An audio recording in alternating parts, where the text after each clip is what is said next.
Minecraft 1.17 gave us a bunch of new blocks, and there are a lot of really interesting things that you can do with these blocks, so today I will be talking about them. But first, please check if you're subscribed, it helps me out, and I think you may enjoy my content. With that being said, let's jump into it. So the first block I want to talk about is the new copper. Now obviously copper is a material, but there are now copper blocks, copper stairs, copper ores, and all these other blocks. So let's just say you make a copper block and you place it down. One thing you probably should know is that it won't stay that nice brown color forever. In fact, it won't be long until it becomes green, and this is because it oxidizes. This is why, for example, the Statue of Liberty in New York is now green, as it used to be this nice brown color. And I really like this new addition because it kind of adds a timeline to your Minecraft world. Like, let's just say you made a house with a copper roof. When you build it, it's gonna be a nice brown roof that might look really cool, but in the future, later down the road, it's gonna be oxidizing and eventually will turn green, which again adds a bit of a timeline to your Minecraft world. Now the way you get this copper block is by putting 4 copper ingots into the crafting table like this, and the way you get copper ingots is from copper ores. Copper ore is a very common ore, and there's an abundance of them in the caves, so you won't have trouble finding it. Also, just saying, drowned zombies also drop them, so I feel like there's a potential for a copper farm, but I don't know, I'm not really that good at redstone. Oh yeah, and I should probably say there's different versions of copper blocks. There's obviously the normal copper blocks, there's the cut ones, there's the waxed copper blocks, and there's a waxed cut version of copper blocks as well. And basically the difference between the regular copper and the waxed copper is that the waxed copper won't oxidize over time, which means that it will keep its color for the rest of its life, unless you obviously unwax it, which I think is cool if you like the look of the regular copper, but you don't want it to turn green over time. And the way you get these waxed versions is by using a honeycomb on the copper block. So it's pretty simple. And as I said, you can also turn them into slabs and stairs and also other variants. So yeah, the next blocks I want to talk about are the new ores. Obviously I talked about the copper ore a minute ago, but I want to talk about the new textures that the ores got. Now in the community, there's a mixed opinion on these. I personally like the new textures, although they do take away from the original look.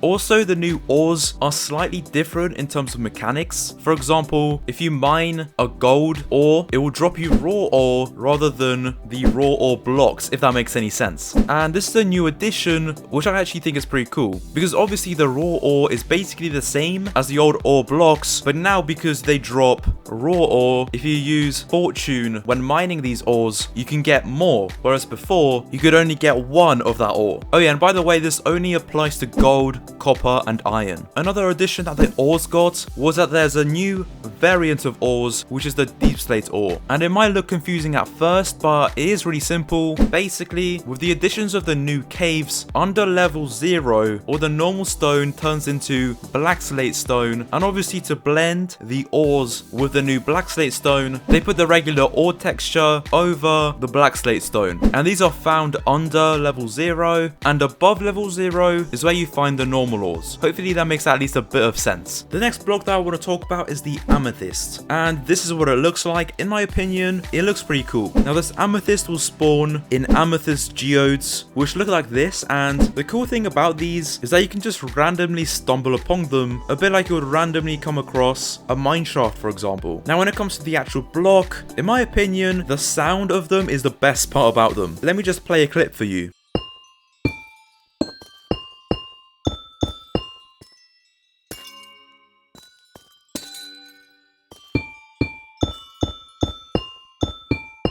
As you just saw, or should I say heard, it sounds really satisfying, and yeah, I just really like it. Now, if you mine the amethyst clusters, they drop amethyst shards, which are really useful for crafting things like the new spyglass, the tinted glass, and obviously the amethyst block itself. Also, the budding amethyst is slightly different to the regular amethyst block, and this is because, first of all, you can't actually pick it up, and second of all, they are used to grow the amethyst clusters. And speaking of these amethyst clusters, I should probably tell you how they're made. So basically, there's 3 stages of its growth, and they all happen in the amethyst buds. It starts on the smallest one, then it eventually gets bigger, and eventually it becomes a cluster. And as you can see in creative, you can get all of these sizes, so it's pretty cool. But basically, if you want to get the amethyst shards, you need to mine the amethyst cluster when it's fully grown, which is very similar to how hay works. Obviously, you don't harvest when it's just growing, you harvest the final one. Hopefully that makes some sense. The next thing I want to talk about is a whole category of blocks, which are the lights and decorations. One thing that Mojang focused on with this update were the new lights, so that the game could look better when it comes to massive caves, as well as just atmosphere. So yeah, let's talk about the new lights and decorations. First of all, you've probably already seen this, and that is the candle. It works very similarly to how a torch works. You just place it down and there's light around it, but obviously the new model just makes the candle much more appealing than the regular torches. And you craft these by using this recipe on screen. You just need some honeycomb and string and put it together like this. And yeah, I really like how the candles look. They look very moody, and they will definitely fit into a build like a massive castle or something, or maybe like a church. But yeah, it's pretty cool. Next is the glow item frame, and this was added because of the new glow squid. And basically what it is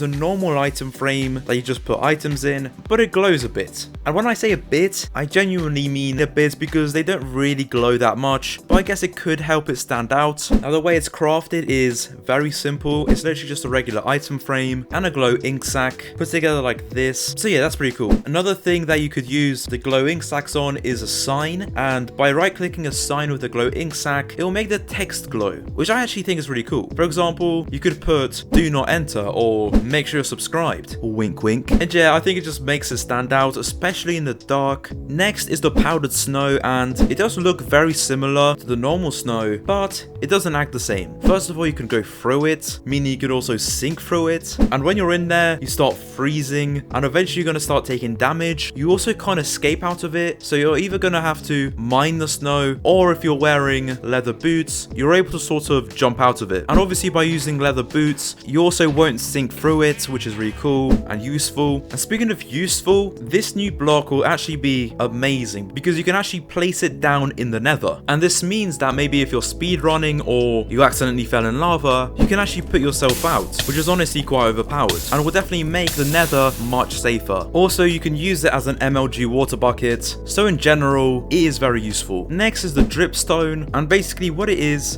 the stalactites and the stalagmites, which are the things that come from the ceiling and the floor of the cave. This will grow over time, which again adds a timeline to your Minecraft world, which I think is really cool, and it just kind of adds a new biome almost to the new caves. Oh yeah, and this is also a block, it's not just the pointed ones, just why I would mention it. Next is the drip leaf, and I think it's really cool. Basically, it allows any mob or player or entity in general to stand on it for 1.5 seconds before it falls through, which I think is really cool for many reasons. For one, I could see a lot of really cool farms being made out of this feature. Also, new parkour maps will kind of put pressure on the player to keep going rather than standing on a certain block for a long time. Also, you can trigger it by hitting it with a projectile, and it also comes in two different sizes, small and big. It obviously gets bigger by using bone meal, and they're generally found in lush caves, which is one of the new biomes in the new caves. The next block I want to talk about is the new sculk sensor, and this is really cool because it's basically wireless redstone. If the sensor senses anything, it will send a signal from whatever it's sensing to itself, and then it will activate any redstone around it. So yeah, I could definitely see it being used for things like farms and traps. By the way, this is the same mechanic that the new warden uses, which is basically echolocation or sensing movements. Now it's important to note, it doesn't hear the weather, so don't worry, you don't have to put it around like glass and stuff so it doesn't hear, for example, the rain. It won't be triggered by the weather, it just thinks that the entities themselves do. Also, if you walk on wool, it won't be able to hear you, and also putting it in water will make it so that it's silent to the player, but it will still be able to hear everything else going on around it. So now just quickly, I'm going to be going through a few extra blocks that I couldn't talk about in detail in this video, but I still think that they're pretty cool. Number 1, calcite. Number 2, the new cave vines, the moss block, the rooted dirt, the spore blossom, the tinted glass, and the buff. But yeah, with that being said, that's it for today's video. If you enjoyed, then subscribe and also follow my Twitch. With that being said, I'll see you in the next video.